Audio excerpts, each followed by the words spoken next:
Welcome to The Guide at Fish North Georgia. Brought to you by these fine sponsors. Spro, working with America's best anglers to design the world's finest fishing tackle. Nichols Lures, handcrafted to perfection. Georgia Blade, makers of premium fishing lures for over 3 decades and home to the Georgia Jig. Crypto Bass, tournament grade, Georgia made. And be sure to visit fishnorthgeorgia.com. Now here's Josh Little. What's up, guys? Joshua Little here with Fish North Georgia, The Guide. And I want to give you a recap from last night on Lake Allatoona, which would have been September the 17th. I put it in about 6:30 and fished until about 9:30, right after all of the rain and things like that. So I felt that the bite may be fairly good. It was a lot cooler.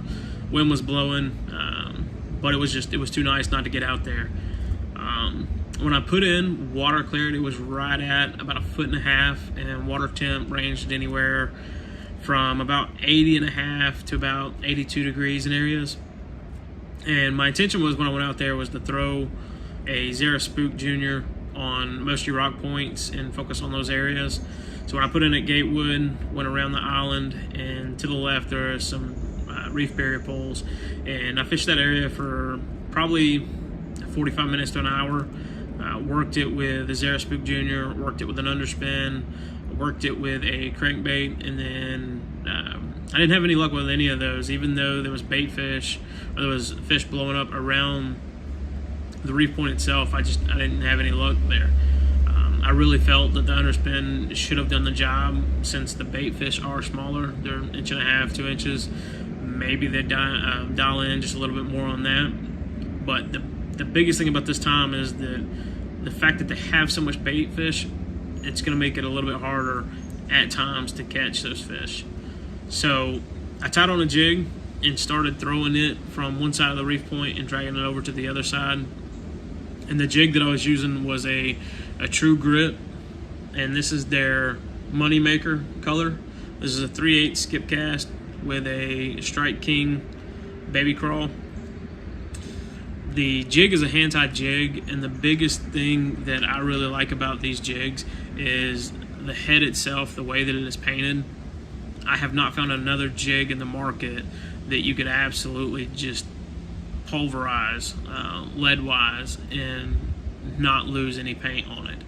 And like I said, I threw this last night on the rocks, and there is no paint chipping whatsoever. So I had a couple of short strikes on that. I had one really hit it, and I couldn't get the hook set. That was my fault there. So from when I was sitting at the reefs, I actually noticed that there was a lot of fish blowing up closer to the boat ramps and one of the coves that had a lot of rocks next to it. So I made my way over there and realized that the depth was only about 1 foot to 3 foot in areas, and then it dropped down to about 5 or 6 foot. So one of the other baits that I really have wanted to work on and kind of key in on is a drop shot.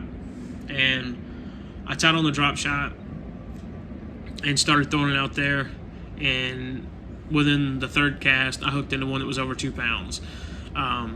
This is the rod that I use. This is a Shimano Intenza. I use a Shimano Nasi reel, 2500 series, 10-pound braid with an 8-pound leader tied to it. And the leader on the drop shot itself I was using was 18 inches. I want to be able to cast it up there and slowly work it off of the bank and feel the bottom, but also keep that worm up off of the ground. And the worm that I'm using is a 4.5 inch robo worm.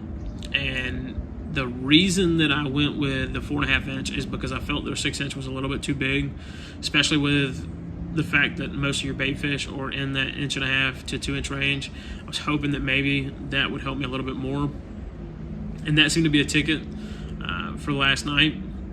I continued to work that area, ended up catching 5 in about 3 hours, just over 5 pounds. Between 2 fish, I had just over 4 pounds. So some of the other ones were a little bit smaller, but I had 2 that were pretty good. One over 1.5 pounds, one over 2 pounds. And for me, that was really a confidence booster, because I don't fish the drop shot enough. I know that a lot of people fish it very heavily, and then it's probably one of their favorite techniques.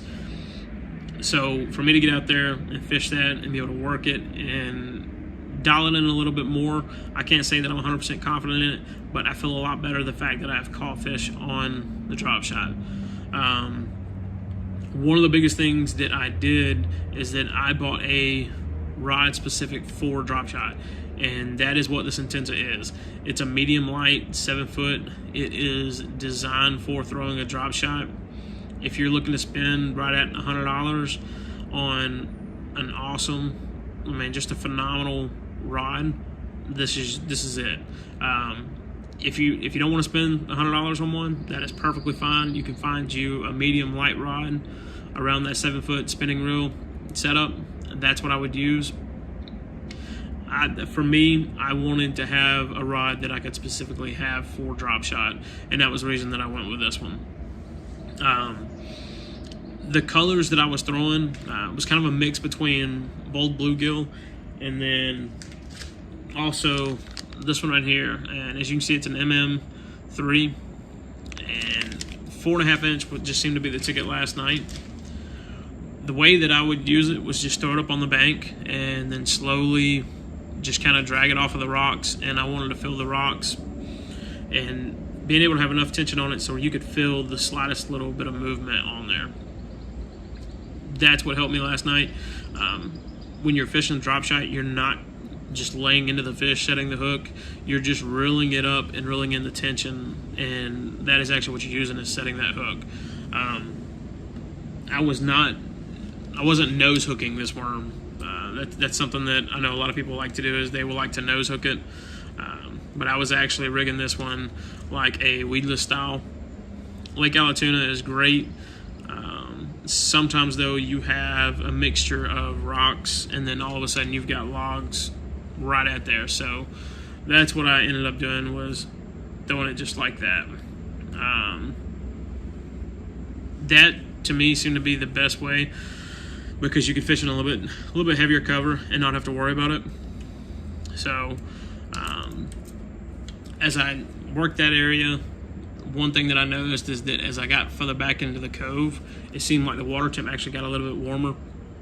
It went from about 80.5, 81 degrees on the outside, as high as 82, almost 82.5 as I got further back in the cove.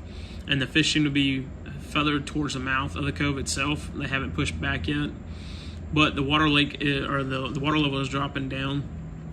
So that's something else to keep in mind, is as you can work those areas, what you're going to be looking for is structure in the water that is coming out of the water.